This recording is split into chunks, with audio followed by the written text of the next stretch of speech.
चलिए आज हम नरेशंस की स्टडी करेंगे। नरेशन जो कि इंग्लिश में बहुत अधिक महत्वपूर्ण होती हैं और नरेशंस के द्वारा हम किसी भी सेंटेंस को एक नया परिवर्तन देते हैं, एक नए तरीके से बोलने का प्रयास करते हैं। चलिए देखते हैं। सबसे पहले नरेशंस का मतलब क्या होता है? किसी बात को कहना। अब किसी बात को कहा जा सकता है या सुनाया जा सकता है किन्हीं दो तरीक़ों से। तो फर्स्ट तरीका क्या है? सबसे पहले देख लें, ये नरेशन का पार्ट फर्स्ट है और नरेशन का अगला हिस्सा या अगला पार्ट आपको आगे देखने को मिलेगा। तो ये नरेशन का पार्ट फर्स्ट है। तो narrations, there are two types of narrations, दो प्रकार की नरेशंस होती हैं। फर्स्ट डायरेक्ट नरेशन और सेकंड होता है इनडायरेक्ट नरेशन। डायरेक्ट नरेशन का मतलब होता है जब हम किसी बात को उसी तरीके से बोलते हैं जैसा कि हमसे कहा गया था, तो उसको डायरेक्ट नरेशन कहा जाता है। यदि हम उस बात को परिवर्तित करके बोलते हैं तो उसको कहा जाता है इनडायरेक्ट नरेशन। जैसे कि आप देखते होंगे आपकी किताबों में कई राइटर्स के कोटेशंस दिए रहते हैं, उनके इन्वर्टेड कामा में वो शब्द दिए रहते हैं जो उन्होंने बोले थे, तो उसी को कहा जाता है डायरेक्ट नरेशन। जब हम किसी बात को किसी और व्यक्ति के सामने प्रेजेंट करते हैं तो उन शब्दों को परिवर्तित कर देते हैं और वो शब्द जो परिवर्तित किए जाते हैं उनके आधार पर हमारा जो नरेशन बनता है वो होता है इनडायरेक्ट नरेशन। चलिए तो सबसे पहले देखते हैं कि नरेशंस में समझने लायक कौन सी चीज़ है। जैसे कि एक सेंटेंस आपके सामने है, he said to her he has taken my book. अब इसमें कुछ हिस्सा ऐसा है जो कि इन्वर्टेड कामा के अंदर लिखा हुआ है और कुछ ऐसे है जो इन्वर्टेड कामा के बाहर लिखा हुआ है। जैसे कि ही सेड टू हर, ये इन्वर्टेड कामा के बाहर लिखा हुआ है, और she has taken my book, ये इन्वर्टेड कामा के अंदर लिखा हुआ हिस्सा है। तो इन दोनों हिस्सों के बारे में इंफॉर्मेशन लेंगे। तो सबसे पहले जो सेड दिया हुआ है वो कहलाएगा रिपोर्टिंग वर्ब, अर्थात जो इन्वर्टेड कामा के बाहर वाला हिस्सा है उसमें जो क्रिया होती है उसको रिपोर्टिंग वर्ब कहा जाता है। अब उसी स्पीच को, जैसे ही सेड टू हर, ये पूरी स्पीच को क्या बोला जाता है? रिपोर्टिंग स्पीच बोला जाता है। ध्यान रखिए, रिपोर्टिंग स्पीच के अंदर रिपोर्टिंग वर्ब होती है। नेक्स्ट है रिपोर्टेड वर्ब। जो टेकन है या हैज़ टेकन है उसको हम क्या कहेंगे? रिपोर्टेड वर्ब कहेंगे। अर्थात जो इन्वर्टेड कामा के अंदर स्पीच लिखी रहती है उसके अंदर जो क्रिया होती है उसको रिपोर्टेड वर्ब बोला जाता है। और उस पूरी स्पीच को, जैसे ही हैज़ टेकन माई बुक, ये पूरी स्पीच को हम रिपोर्टेड स्पीच कहते हैं। ध्यान रखिए, इस स्पीच को रिपोर्टेड स्पीच कहा जाता है। There are 3 important rules for narration changing. ध्यान रखिए कि नरेशन चेंजिंग के लिए हमारे पास 3 महत्वपूर्ण रूल्स होते हैं जो कि हम आगे पढ़ेंगे। फर्स्ट होता है टेंस चेंजिंग, सेकंड होता है प्रोनाउन चेंजिंग और थर्ड होता है वर्ड्स चेंजिंग। टेंस चेंजिंग में हम टेंस को परिवर्तित करना सीखेंगे, प्रोनाउन चेंजिंग में हम प्रोनाउन को परिवर्तित करना सीखेंगे और वर्ड चेंजिंग में हम उन शब्दों को सीखेंगे जो कि नरेशन चेंज करते समय हमें परिवर्तित करने होते हैं। चलिए सबसे पहले देखते हैं टेंस चेंजिंग। टेंस चेंजिंग का रूल नंबर फर्स्ट है हमारा, यदि रिपोर्टिंग वर्ब प्रेजेंट या फ्यूचर टेंस में होती है। रिपोर्टिंग वर्ब आप जानते होंगे जो अभी हमने बताया था, जो इन्वर्टेड कामा के बाहर होती है। यदि रिपोर्टिंग वर्ब प्रेजेंट या फ्यूचर टेंस में होती है तो रिपोर्टेड वर्ब का टेंस चेंज नहीं किया जाता है। ध्यान रखिए, रिपोर्टिंग वर्ब यदि प्रेजेंट या फ्यूचर टेंस में होती है तो रिपोर्टेड वर्ब का टेंस चेंज नहीं किया जाता है। जैसे कि हम देख सकते हैं यहाँ पर एक सेंटेंस आपके सामने लिखा हुआ था, ये देखिए, सैड जो है वो क्या कहलाएगी? रिपोर्टिंग वर्ब, और जो टेकन है वो क्या कहलाएगी? Reported verb. तो यदि रिपोर्टिंग वर्ब प्रेजेंट या फ्यूचर टेंस में है, जैसे कि यहाँ पर आप देख रहे होंगे तो पास्ट टेंस में है, यदि यही प्रेजेंट या फ्यूचर टेंस में होती है तो रिपोर्टेड वर्ब का टेंस चेंज नहीं किया जाता है। चलिए उसी एग्जाम्पल पर फिर से चलते हैं। यहाँ पर टेंस चेंजिंग सीख रहे थे हम। कुछ एग्जाम्पल्स लेते हैं, जैसे कि लिखा हुआ है ही सेज टू मी, वह मुझसे कहता है। सी इज़ गुड, वह अच्छी है। तो इसी का नरेशन चेंज करेंगे तो कैसे नरेशन चेंज होगा, देखिए आंसर।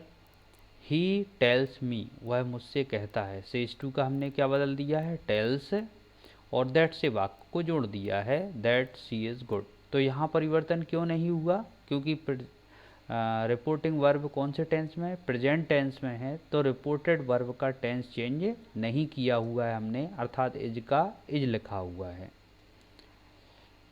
नेक्स्ट सेंटेंस देखते हैं। She says to her he was dancing. तो इसमें भी क्या होगा, देखते हैं answer. She tells her that he was dancing. तो देखिए रिपोर्टिंग वर्ब यहाँ प्रेजेंट टेंस में है, सेज कहाँ लगता है, प्रेजेंट इंडेफिनिट में लगता है। तो ये भी प्रेजेंट का वाक्य है। और ही वाज डांसिंग, ये पास्ट कंटिन्यूस का वाक्य है, लेकिन इसे चेंज नहीं करेंगे क्योंकि रिपोर्टिंग वर्ब हमारी प्रेजेंट टेंस में है। और रिपोर्टिंग वर्ब यदि प्रेजेंट टेंस में हो तो रिपोर्टेड वर्ब अर्थात डांसिंग का हम टेंस चेंज नहीं करेंगे। चलिए नेक्स्ट एक और सेंटेंस देख लेते हैं। रवि विल से टू आरती। यहाँ पर विल से लिखा हुआ है, मतलब फ्यूचर टेंस है। और फ्यूचर टेंस होने पर भी रिपोर्टेड वर्ब का टेंस चेंज नहीं किया जाता है, अर्थात सी डिड इट। यहाँ डिड पास्ट इंडेफिनिट का वाक्य है, तो इसका भी टेंस चेंज नहीं होगा। देखते हैं इसका answer. Ravi will tell Aarti that she did it. यहाँ पर भी हमने टेंस को चेंज नहीं किया हुआ है। चलिए रूल नंबर सेकंड देखते हैं। यदि रिपोर्टिंग वर्ब पास्ट टेंस में हो तो रिपोर्टेड वर्ब का टेंस हम इस प्रकार चेंज करते हैं। मतलब रिपोर्टिंग वर्ब यदि पास्ट टेंस में होगी, जो आगे दिए रहती है इन्वर्टेड कामा के बाहर, यदि वो पास्ट टेंस में होगी तो हम रिपोर्टेड वर्ब का टेंस इस प्रकार से चेंज करते हैं। वो तरीका क्या है, प्रेजेंट इंडेफिनिट को पास्ट इंडेफिनिट में कर दिया जाता है, प्रेजेंट कंटिन्यूअस को पास्ट कंटिन्यूअस में, प्रेजेंट परफेक्ट को पास्ट परफेक्ट में, प्रेजेंट परफेक्ट कंटिन्यूअस को पास्ट परफेक्ट कंटिन्यूअस में चेंज किया जाता है। मतलब पूरा प्रेजेंट हमारा पास्ट टेंस में पहुंच जाता है। पास्ट इंडेफिनिट पास्ट परफेक्ट में, past continuous past perfect continuous में, विल का वुड, शैल का शुड, कैन का कुड, मे का माइट कर दिया जाता है, इज आर एम को वाज वर्ब में चेंज कर दिया जाता है, और हैज़ और हैव को हैड में चेंज कर दिया जाता है। चलिए उसके कुछ एग्जाम्पल्स देखे लेते हैं हम यहाँ पर। जैसे हमारे सामने लिखा हुआ है sentence, he said to me. यहाँ देखिए पास्ट टेंस में लिखा हुआ है सी इज़ गुड। तो देखिए अभी हमने चेंज नहीं किया था, लेकिन अब यहाँ चेंज होगा, तो इसका आंसर क्या बनेगा, he told me that she was good. यहाँ पर इज का वॉज कर दिया है क्योंकि रिपोर्टिंग वर्ब कौन से टेंस में थी, पास्ट टेंस में। तो सेड टू को हमने टोल्ड में किया जो कि पास्ट टेंस में था, और यहाँ इज का हमने वॉज कर दिया। चलिए नेक्स्ट सेंटेंस देखते हैं। She said to him he has taken food. तो सेड टू लिखा है मतलब पास्ट टेंस का वाक्य हुआ, तो इसका भी आंसर कैसा बनेगा, सेड टू को हम टोल्ड में चेंज करेंगे, और हैज़ टेकन जो कि प्रेजेंट परफेक्ट में है इसे हम पास्ट परफेक्ट में चेंज कर देंगे। देखते हैं answer. C told him that he had taken food. तो यहाँ सेड टू को टोल्ड में चेंज किया गया है और दैट से वाक्य को जोड़ा गया है, और हमने हैज़ को हटा के हैड कर दिया है क्योंकि पास्ट परफेक्ट में हैड सहायक क्रिया का प्रयोग होता है। चलिए एक और सेंटेंस देखते हैं। अंकित सेड टू सीमा। अंकित ने सीमा से कहा, comma inverted comma begin, he made food. यहाँ पर भी पास्ट इंडेफिनिट में वाक्य दिया गया है, और फर्स्ट जो रिपोर्टिंग वर्ब है वह भी पास्ट टेंस में है। तो अंकित के बाद सेड टू को हम टोल्ड में चेंज करेंगे, दैट से वाक्य जोड़ेंगे, और ही मेड फूड ये पास्ट इंडेफिनिट वाक्य दिया गया है तो हम इसे पास्ट परफेक्ट में चेंज कर देंगे। चलिए देखते हैं आंसर। अंकित टोल्ड सीमा, अंकित ने सीमा से कहा that he had made food. तो यहाँ देखिए ही हैड मेड फूड, तो यहाँ पर मेड फूड आ गया है क्योंकि यहाँ पर पास्ट परफेक्ट में चेंज किया गया है। पास्ट इंडेफिनिट मेड जो है पास्ट इंडेफिनिट में आता है, तो हैड मेड कर दिया, मतलब हमने पास्ट परफेक्ट में चेंज कर दिया। चलिए आगे देखते हैं इम्पोर्टेंट रूल्स। तो इम्पोर्टेंट रूल्स हमारे पास कौन कौन से हैं, चलिए देखते हैं। सबसे पहला है से टू को हम टेल में चेंज करते हैं, सेज टू को हम टेल्स में चेंज करते हैं, और सेट टू को हम टोल्ड में चेंज करते हैं। ध्यान रखिए, जब टू लगा होगा तभी हम टेल में चेंज करेंगे। अगर से अकेला लिखा होगा तो हम टेल में चेंज नहीं करेंगे।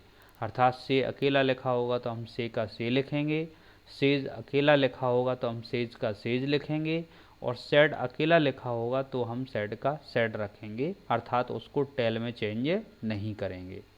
नेक्स्ट है दैट से वाक्यों को जोड़ा जाता है। सभी प्रकार के नरेशंस को जोड़ने के लिए हम दैट का प्रयोग करते हैं। नेक्स्ट है रूल नंबर थर्ड।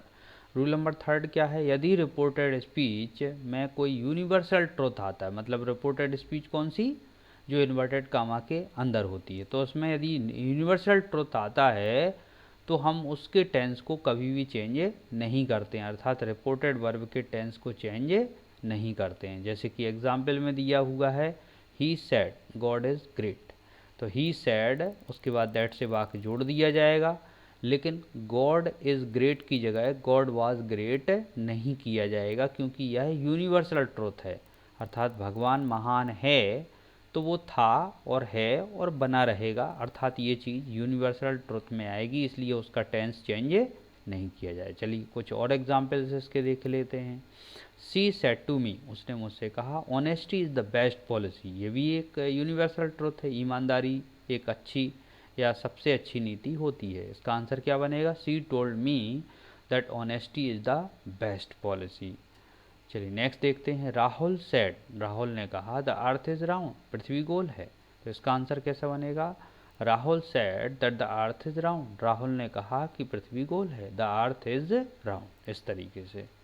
चलिए नेक्स्ट आपको पार्ट सेकंड को देखना होगा, नरेशन का पार्ट सेकंड आप ज़रूर देखिए, please must watch, and if you like this video then please like this channel and subscribe this video, and please subscribe this channel and share this video to your friends and relatives so that they can also understand narrations very perfectly.